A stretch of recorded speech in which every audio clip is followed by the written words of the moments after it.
Il est le premier homme dans l'histoire des États-Unis à avoir détourné un avion pour une rançon.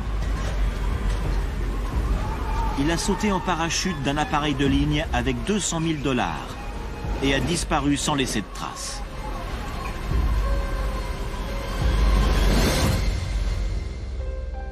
Le mystère contrarie le FBI depuis près de 40 ans. Pour certains de ses agents, il s'agit d'un criminel endurci. Mais pour le public, Cooper est une légende. D.B. Cooper! Qui était D.B. Cooper? A-t-il survécu? Aujourd'hui, pour la première fois, de nouvelles preuves scientifiques pourraient enfin permettre de lever le voile sur le mystère de D.B. Cooper.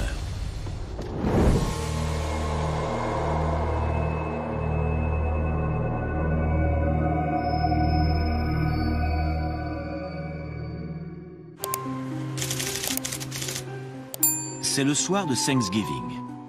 Et les gens voyagent à travers les États-Unis pour se retrouver en famille. Bonjour monsieur, comment allez-vous? À Portland, dans l'Oregon, un homme du nom de Dan Cooper paye 20 $ pour sa place à bord du vol 305, de 14h45 à destination de Seattle. Ce vol est l'un des plus courts de la compagnie Northwest Orient. En temps ordinaire, il ne dure qu'une demi-heure.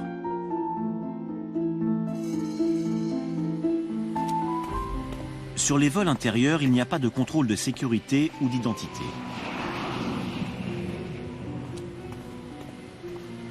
Les passagers pourraient monter à bord avec n'importe quel type d'arme sans qu'elle soit détectée. C'est ce que Dan Cooper a fait en 1971. Cet homme d'une quarantaine d'années, à la silhouette élancée, est habillé comme un homme d'affaires et porte des lunettes munies de verres miroirs. Votre beauté.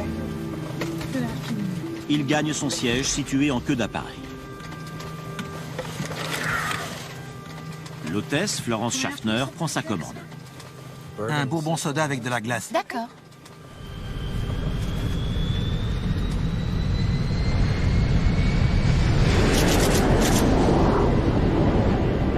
Reçu, nous quittons Portland, vol 305 Northwest Orient.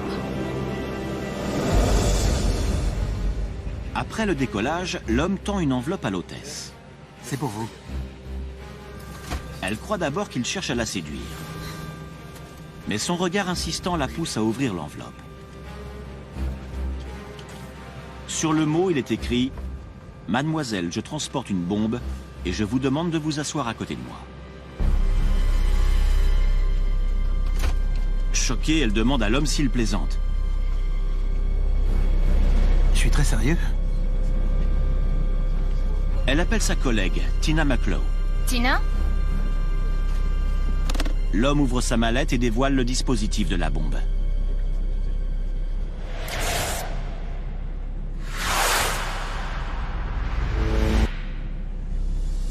Il tient les bouts de 2 fils électriques dénudés et menace de faire sauter l'avion si ses exigences ne sont pas satisfaites. Il y a un homme assis à l'arrière. Il a une bombe. La nouvelle du détournement est transmise à la tour de contrôle. La compagnie et le FBI sont alertés. Procédure d'urgence. Le FBI avertit ses agents de la situation et leur demande de se rendre immédiatement à l'aéroport de Portland.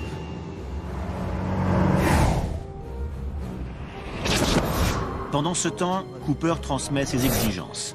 Il demande 200 000 $ en espèces dans un sac à dos. Il veut également 4 parachutes, 2 principaux et 2 autres de secours. Terrorisée, l'hôtesse apporte les 2 mots au commandant de bord.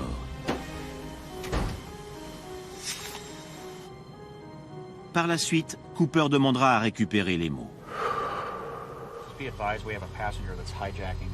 Après description de la bombe, le FBI conclut que l'homme représente une menace réelle. L'agent Immelsbach recommande à la compagnie Northwest Orient de coopérer, car l'avion est rempli de passagers innocents qui sont pris en otage et qui risquent leur vie.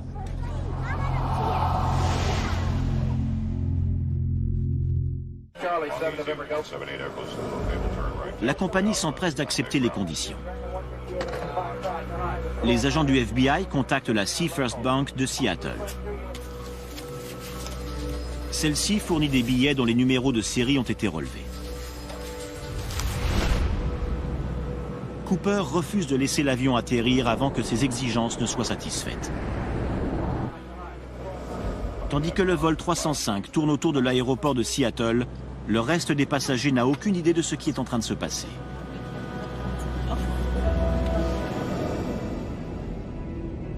En 1971, plusieurs pirates de l'air avaient déjà exigé de quitter l'espace aérien américain, le plus souvent à destination de Cuba. Mais c'est la première fois qu'une rançon est demandée en plein ciel. L'homme qui se fait appeler Dan Cooper semble calme, sirotant son bourbon pendant qu'il grille près d'un demi-paquet de cigarettes de marque Raleigh. Plus tard, l'hôtesse Florence Schaffner ajoutera même qu'il avait l'air plutôt gentil.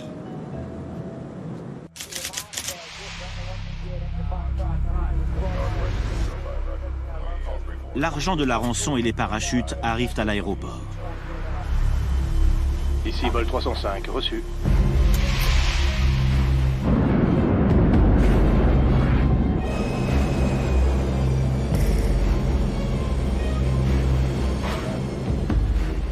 Cooper insiste pour que l'appareil soit dirigé vers un endroit isolé de la piste d'atterrissage.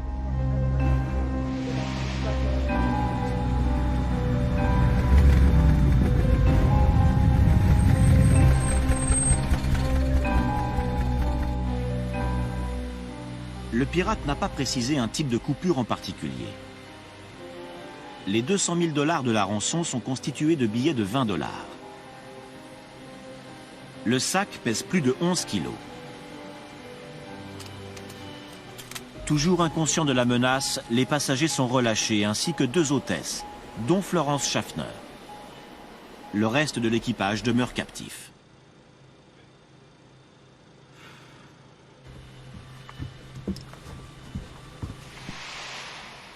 L'avion est ravitaillé en carburant et autorisé à décoller.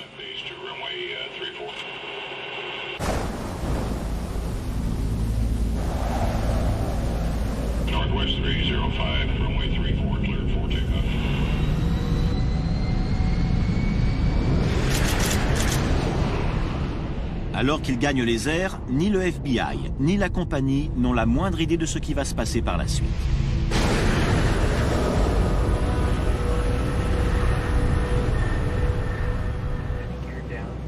Le pirate de l'air demande à ce que l'appareil vole à une altitude de 3300 mètres, le train d'atterrissage et les volets de freinage sortis, afin que la vitesse de vol n'excède pas 320 km/h.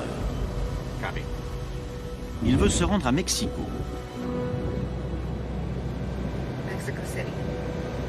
Dina, on ne peut pas atteindre Mexico. Mais il n'y a pas assez de carburant à bord. On ne peut pas atteindre Mexico. C'est trop loin. Le commandant suggère de se diriger vers Phoenix ou Reno. Reno me convient. Allons-y. Le pilotage automatique est programmé pour la voie aérienne Victor 23, qui permet de voler à basse altitude. 2 avions de chasse escortent l'appareil. Mais ils ne peuvent pas maintenir une vitesse aussi lente et doivent tourner en rond autour du Boeing.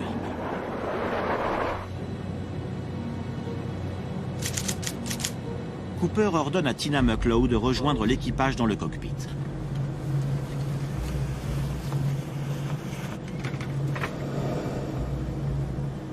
L'hôtesse remarque que Cooper attache quelque chose autour de sa taille. Elle pense qu'il s'agit du sac contenant la rançon.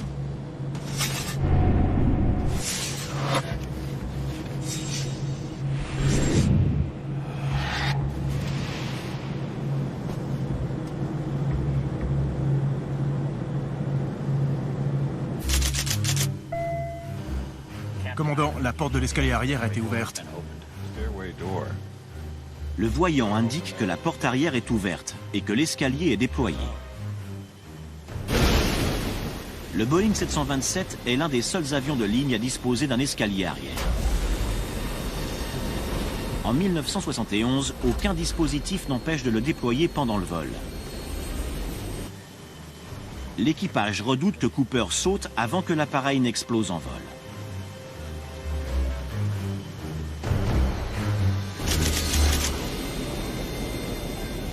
Commandant, la cabine se dépressurise.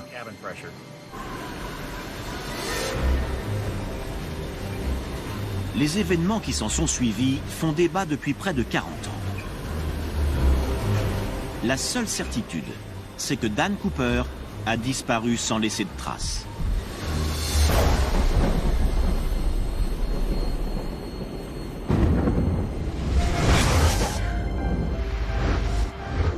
Aujourd'hui, le FBI fait appel aux civils pour mettre la main sur le pirate de l'air.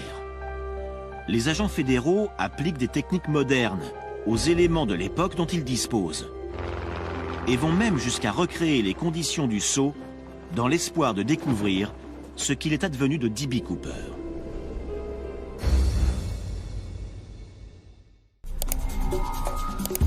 À Seattle, dans le bureau du FBI, l'agent spécial Larry Carr reprend le dossier.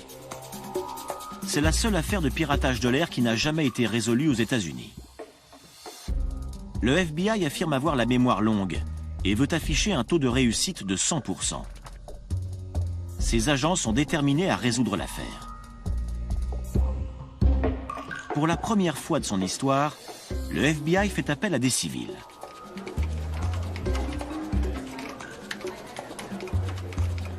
Ces citoyens limiers ont offert leur service gracieusement dans le but de résoudre le mystère de D.B. Cooper.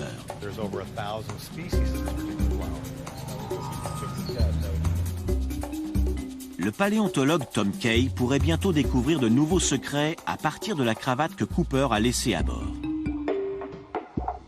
Les fibres microscopiques peuvent indiquer où il vivait. Nous espérons que ces éléments nous diront d'où venait Cooper. Mais auparavant, l'équipe examine chaque détail de l'enquête initiale.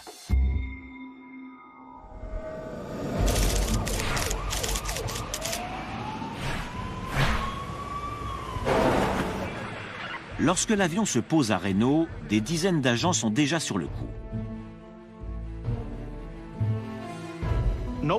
Personne ne pensait qu'il allait sauter. Le fait qu'il ne soit pas dans l'appareil qui s'est posé à Reno en a surpris plus d'un. Les enquêteurs ne retrouvent qu'une cravate et son épingle, un parachute de secours déployé et les mégots de cigarettes de Cooper. Le verre qu'il a manipulé a été mélangé aux autres et ne sera jamais identifié. Le pirate semble avoir emporté le reste. Les mots qu'il a rédigés pour la rançon, la bombe artisanale et les coupures de banque. Dans la nuit, le FBI établit un portrait robot à partir de la description des témoins. Les experts en aéronautique calculent la zone de saut de Cooper. Parce que l'appareil était en pilotage automatique, sa trajectoire exacte est connue.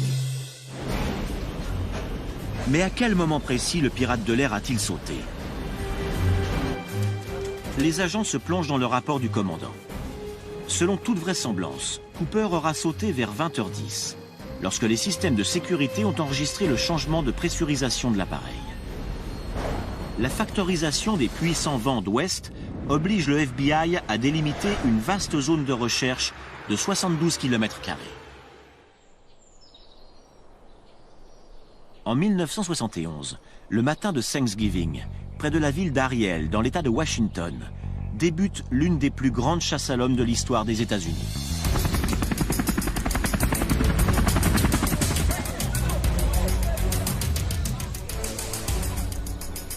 Les agents du FBI et les hommes de la garde nationale bénéficient du soutien d'hélicoptères et d'avions de repérage.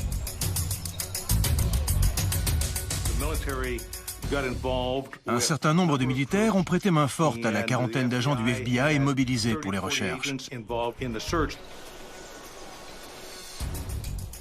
Les équipes passent les forêts et les environs d'Ariel au peigne fin. Mais sans succès. Mort ou vivant, Dan Cooper semble avoir disparu. Par erreur, un des journaux nomme le pirate de l'air D.B. Cooper.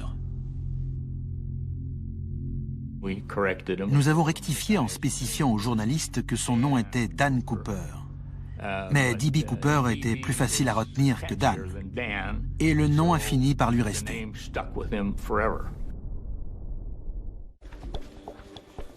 Au début de l'enquête, le FBI déduit que le pirate est un parachutiste confirmé. Le fait qu'il ait sauté montre qu'il s'agit de quelqu'un qui a des notions d'aviation et de parachutisme supérieures à la moyenne des gens. Les agents épluchent les dossiers de centaines d'anciens parachutistes et pilotes militaires dans l'espoir de trouver leur homme. Mais un nouvel élément survient. Un détournement quasiment identique convainc le FBI que l'homme qu'il recherche vient de frapper une nouvelle fois.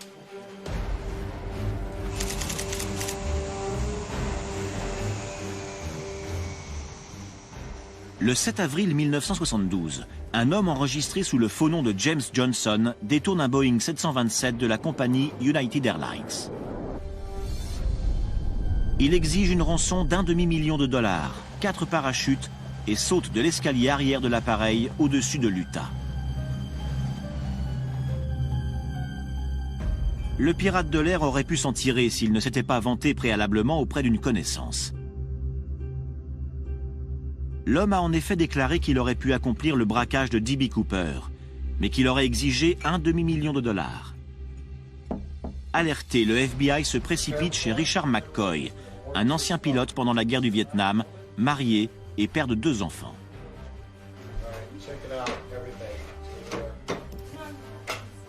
Dans un tiroir de la maison, les agents trouvent une combinaison de parachutistes et un sac marin contenant 1 demi-million de dollars. McCoy est arrêté comme l'auteur présumé des 2 détournements d'avion. Cependant, le FBI ne trouve aucune preuve permettant de relier McCoy au crime de Cooper. On a montré la photo de McCoy aux témoins qui avaient parlé à D.B. Cooper et tous ont affirmé que ce n'était pas lui. McCoy est déclaré coupable du détournement de l'appareil de United Airlines et condamné à 45 ans de prison. Mais le fait qu'il ait survécu à son saut en parachute conforte l'opinion croissante selon laquelle D.B. Cooper a également survécu au sien. Une série de détournements identiques vient appuyer cette théorie. Au cours de l'année qui a suivi, il y a eu 6 à 8 détournements similaires au cours desquels les pirates ont sauté en parachute depuis des appareils qui volaient plus vite et plus haut. Selon moi, il y a donc de grandes chances qu'il ait survécu.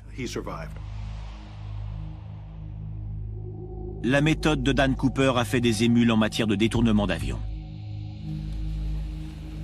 Sa capture devient d'autant plus impérative.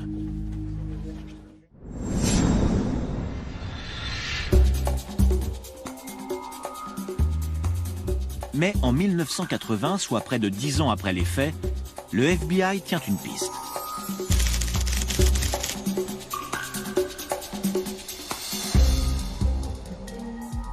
Le 7 février, Brian Ingram et son père, Dwan, ramassent du bois à brûler sur les berges du fleuve Columbia. Soudain, Brian repère quelque chose enfoui dans le sable. J'ai vu quelque chose dépasser et j'ai cherché à dégager la partie qui était enfouie dans le sable. Je ne voyais pas ce que ça pouvait être, mais en le sortant, je me suis dit, qu'est-ce que c'est que ce truc-là? Le jeune garçon déterre 3 liasses de billets moisis entourés d'un élastique encore intact. Le père s'empresse de les remettre au FBI. Certains billets sont impossibles à identifier. Mais au milieu de chaque liasse, la plupart sont lisibles. Les numéros de série sont comparés à ceux qui avaient été versés à Dan Cooper. Et ils correspondent. La somme représente 5 800 $ sur les 200 000 que comptait la rançon. Mais cette découverte désoriente le FBI. L'argent se situait en dehors de la zone de recherche que nous avions délimitée. Le fait qu'il se retrouve à cet endroit était assez déconcertant et bien sûr, nous n'avions pas d'explication. L'argent est découvert à plus de 30 km de la zone de saut de Dan Cooper et dans la direction opposée au sens du vent. Autre élément déconcertant, les géologues déterminent que les liasses de billets reposent dans un secteur qui a été dragué en 1974. Elles sont donc arrivées au moins 3 ans après le détournement de 1971.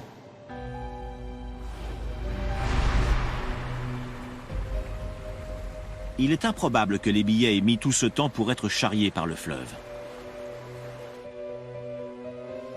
Certains observateurs concluent hâtivement que Cooper sera retourné enfouir quelques liasses, comme pour provoquer le FBI.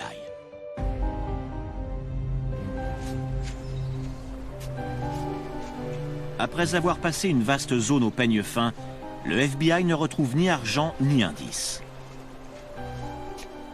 9 ans après le détournement, l'affaire n'est toujours pas résolue. Mais la légende de D.B. Cooper se perpétue.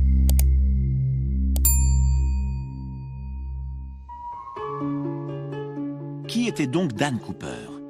Un gentleman voleur ou un violent criminel? En dépit des apparences, certains de ses vieux adversaires du FBI aimeraient penser qu'il n'est qu'un délinquant ordinaire.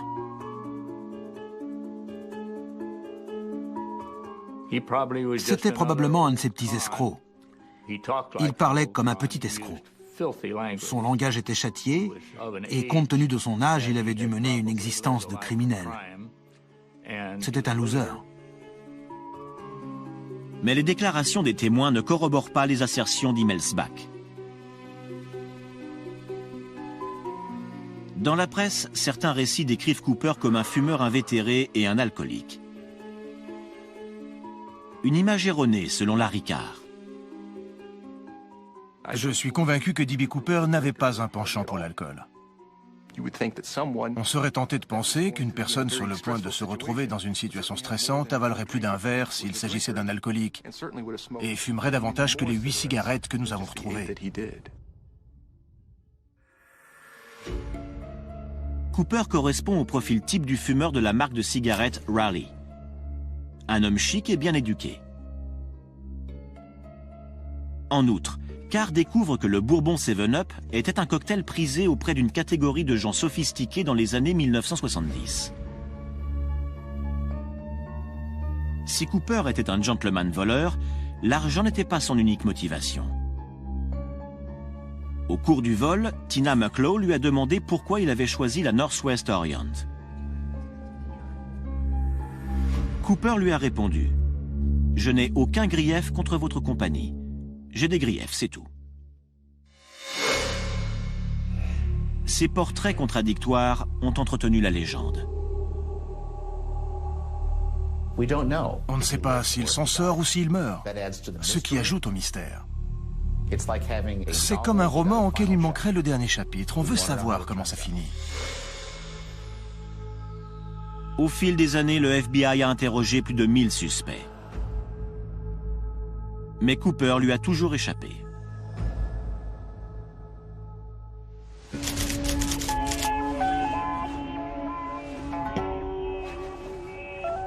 Puis, en 2007, un nouveau suspect crédible émerge de l'enquête.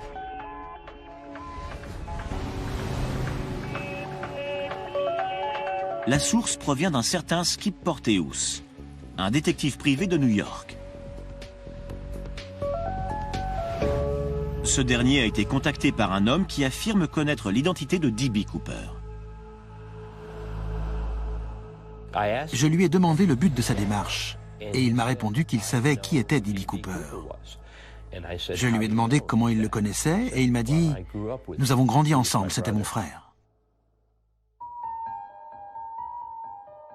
Porteous relève plusieurs similitudes entre le nouveau suspect, Kenneth Christiansen, et D.B. Cooper.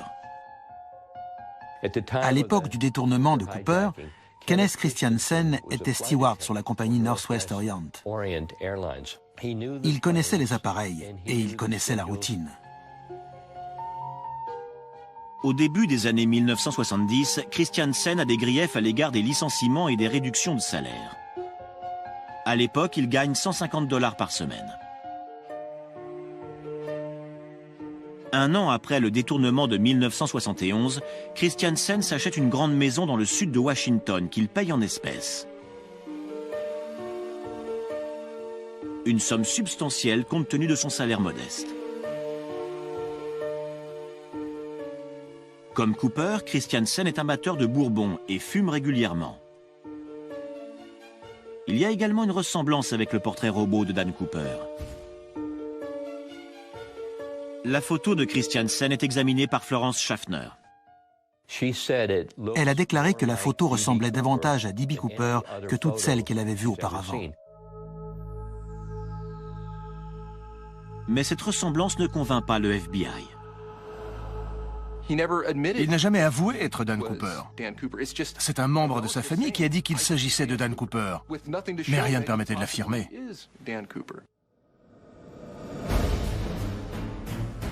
Les histoires comme celle de Christiansen ont entretenu la légende de D.B. Cooper pendant des décennies. À présent, le FBI va reconstituer le sceau dans l'espoir de déterminer si le pirate de l'air a pu survivre.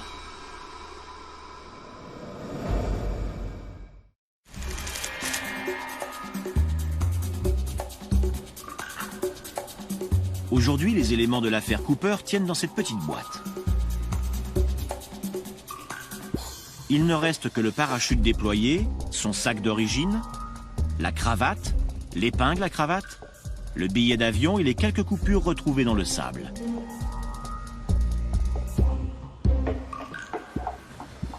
L'affaire va être réexaminée dans l'espoir de découvrir de nouveaux indices grâce aux moyens modernes de la police. L'agent Carr hérite d'une analyse ADN de la cravate noire effectuée en 2000 par les scientifiques du FBI. Il comparera les résultats du test aux échantillons d'ADN de suspects potentiels. Si l'un d'entre eux correspond, il aura trouvé Dan Cooper.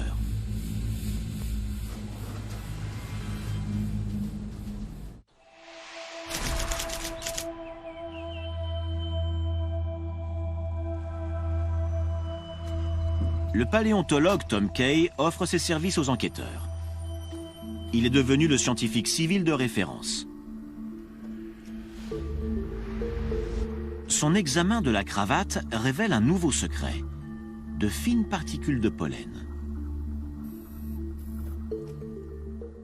Le pollen nous renseigne sur l'endroit où se trouvait la cravate au printemps et non en novembre, au moment du saut. Si nous parvenons à identifier ces espèces de pollen, car elles sont assez rares, nous pourrions déterminer d'où elles viennent. Il existe des milliers de variétés de pollen. L'identification de l'échantillon pourrait constituer une pièce vitale du puzzle. Mais les indices les plus prometteurs demeurent les 3 liasses de billets provenant de la rançon retrouvées sur les berges du fleuve. C'est l'unique pièce du puzzle en notre possession qui pourrait nous renseigner sur ce qui s'est passé une fois qu'il a quitté l'avion. Si Carr et son équipe découvrent quand et comment l'argent est arrivé sur place, ils pourraient bien répondre à la question fondamentale qui est de savoir si Cooper a survécu ou non.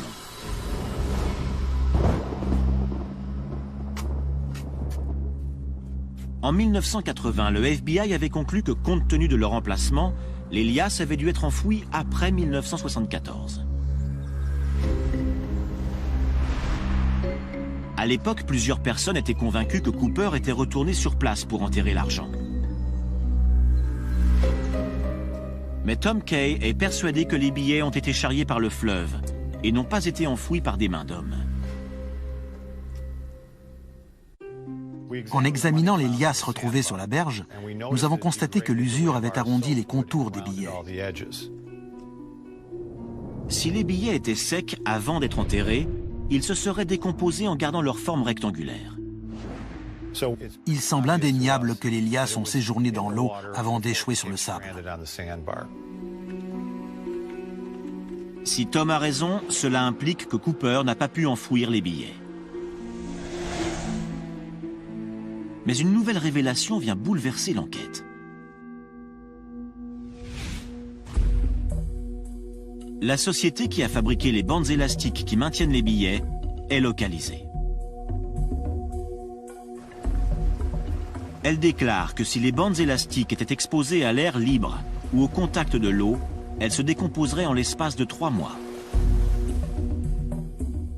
Afin d'éviter qu'ils ne se désintègrent complètement, il faudrait que les élastiques soient protégés sous le sable. Puisque les élastiques étaient encore intacts, nous pensons désormais que les billets sont arrivés sur la berge quelques mois après le saut de Cooper.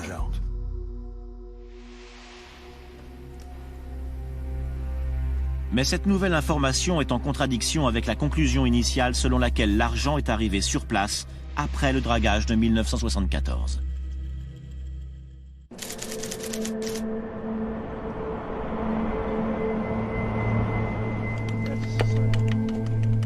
Tom et son équipe se rendent sur les berges du fleuve Columbia, à l'endroit où les liasses ont été découvertes. L'agent Carr les accompagne.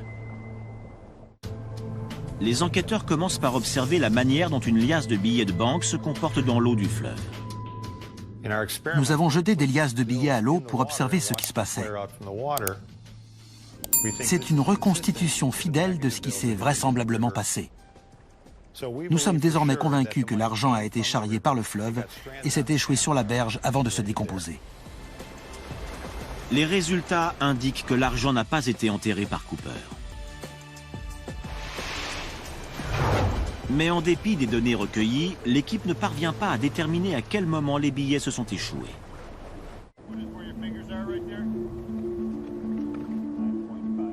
Grâce à des relevés de géomètres, des données GPS et des photos d'archives, l'équipe parvient à une conclusion importante.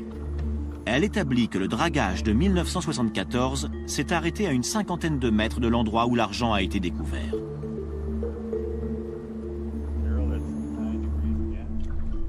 Selon nous, le dragage de la berge n'a pas entravé l'enfouissement des liasses.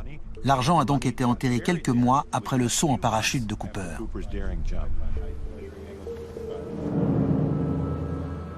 Si l'argent n'a pas été enterré par Cooper, mais a été charrié par le fleuve en quelques mois, comment a-t-il échoué à plus de 30 km de la zone de saut? Ces nouveaux éléments prouvent une chose. La seule hypothèse plausible serait que le cours d'eau ait emporté les billets. Le sac contenant la rançon a-t-il atterri dans un cours d'eau des environs? Était-il toujours attaché à Dan Cooper? Le pirate de l'air avait-il les compétences requises pour accomplir sa mission?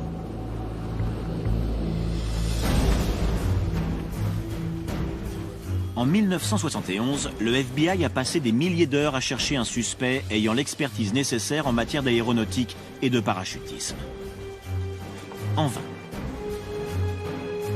À présent, Larry Carr estime qu'il s'agit sans doute d'une fausse piste.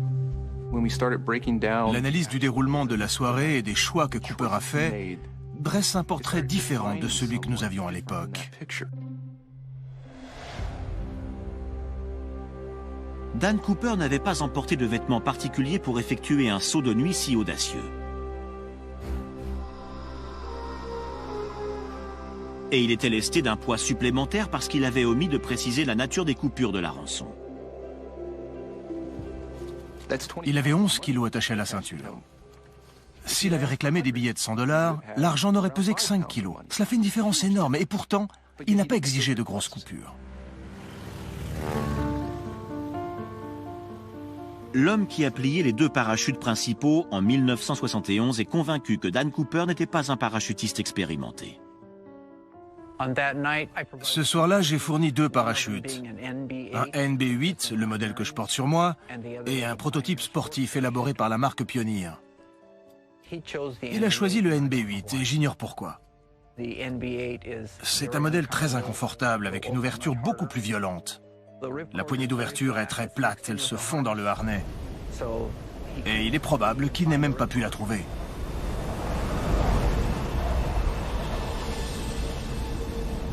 En ce soir de novembre, les éléments ne sont pas favorables à Cooper.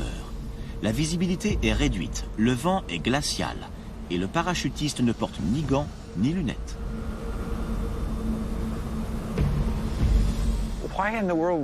Pourquoi un type sauterait-il d'un Boeing 727 de nuit avec un NB8 sur le dos sans savoir où il se trouve? Pour moi, ça n'avait aucun sens.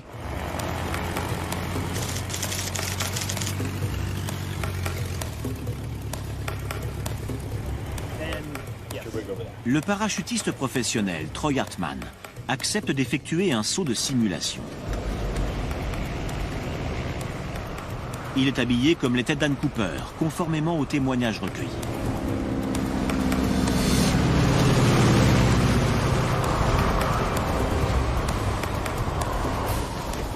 Il est lesté d'un sac de 11 kilos attaché sur l'abdomen et doit chuter en vrille afin de simuler la désorientation que Cooper a pu éprouver dans l'obscurité.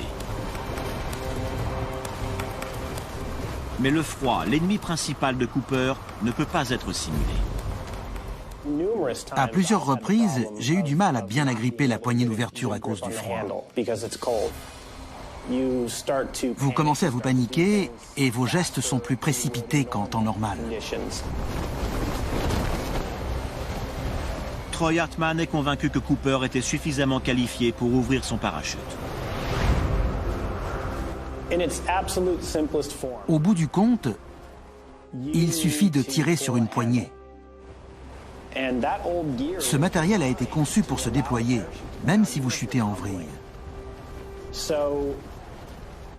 Je suis donc convaincu qu'il a réussi à ouvrir la toile. Mais en supposant que Dan Cooper ait pu déployer son parachute, a-t-il survécu à l'atterrissage? Le mystère de Dan Cooper a fasciné les gens autant qu'il a frustré le FBI pendant près de 40 ans.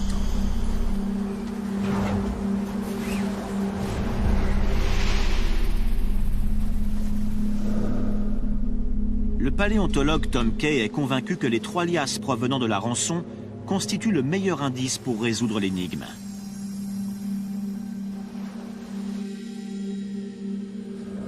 Hormis les 5 800 $ retrouvés sur la berge du fleuve, aucun autre billet de la rançon n'a été retrouvé en circulation.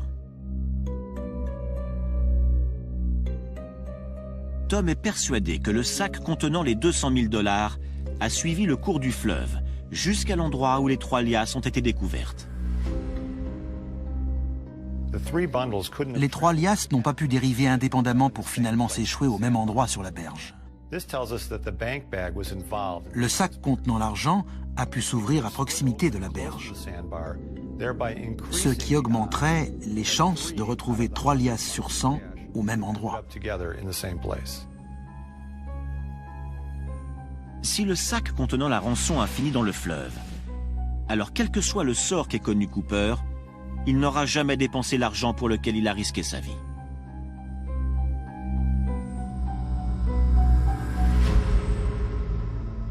Mais comment le sac de la rançon a-t-il pu finir dans l'eau?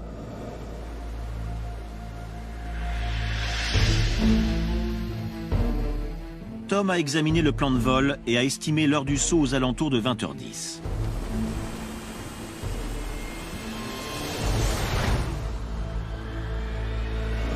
À cet instant, il se trouvait directement au-dessus du fleuve Lewis.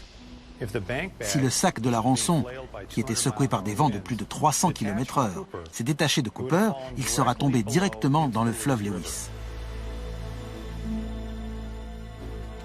Le fleuve a une centaine de mètres de largeur. Il est animé par un puissant courant et comporte des rapides. Il est possible que le sac contenant les billets ait suivi le courant.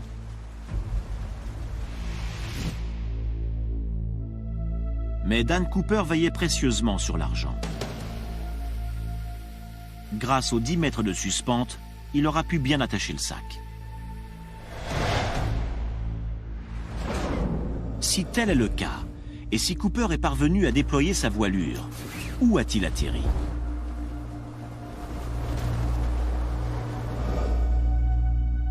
Le modèle qu'il a choisi, le NB8, n'est pas manœuvrable. Il se sera donc posé là où le vent l'aura emmené. Tom Kay estime que quelle que soit l'altitude à laquelle il a déployé son parachute, les vents d'ouest l'ont dirigé droit vers l'eau.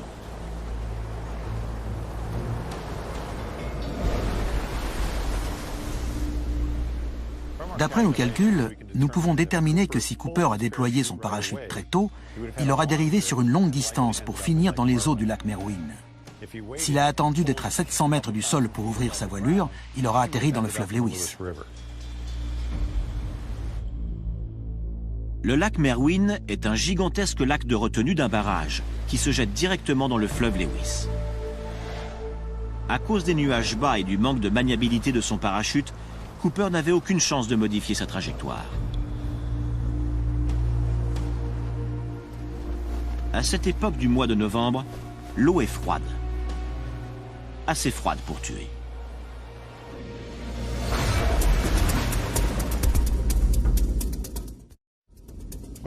Lorsque D.B. Cooper est tombé dans l'eau, comme nous pensons que c'est le cas, compte tenu de la température glaciale, il n'a eu que quelques minutes pour gagner la berge. N'oublions pas qu'il avait un sac de 10 kg attaché à la taille et un harnais relié à une voilure par de longues suspentes. D'après nous, ses chances de survie étaient très minces.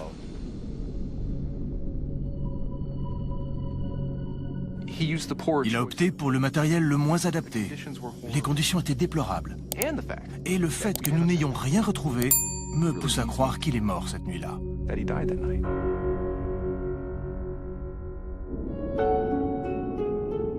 Son corps à moitié immergé aurait donc dérivé avec le courant sur une trentaine de kilomètres jusqu'au fleuve Columbia.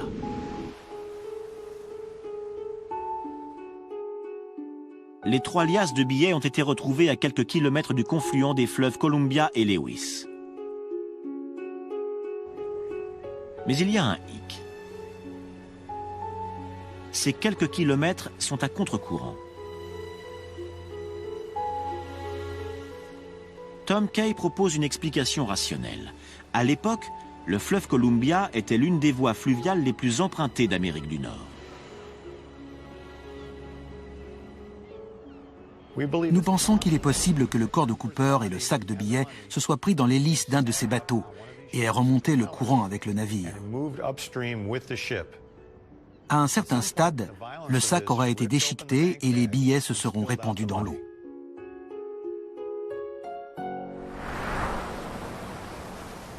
Trois liasses sur les 100 que contenait le sac ont échoué sur la berge avant d'être ensevelies par le sable.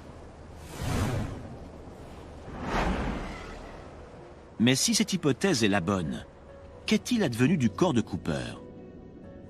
Après avoir étudié les courants, nous pouvons déduire qu'au bout de quelques jours, le fleuve Columbia aura englouti le corps pour le déverser dans l'océan. D.B. Cooper pourrait bien être au fond de la mer et son corps ne sera jamais retrouvé. Près de 40 ans après les faits, Tom Kay propose la première théorie plausible quant au sort qu'a pu connaître D.B. Cooper.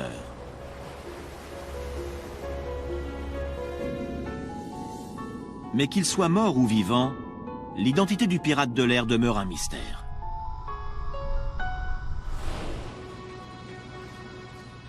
Cependant, Larry Carr pense avoir une nouvelle piste.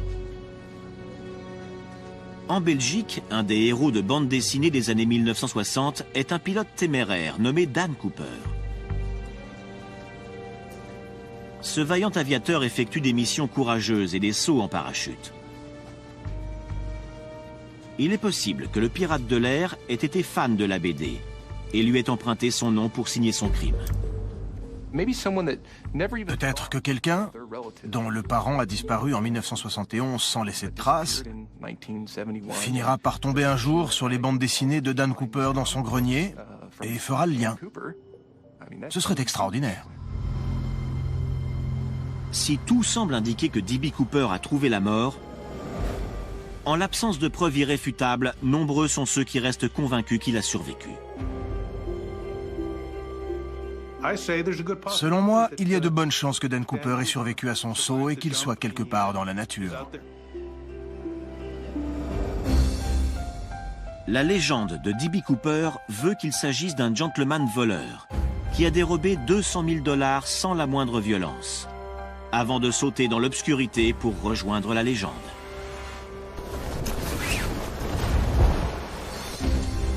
Que ce soit vrai ou non, l'histoire, loin de s'arrêter là, semble prendre un nouvel essor.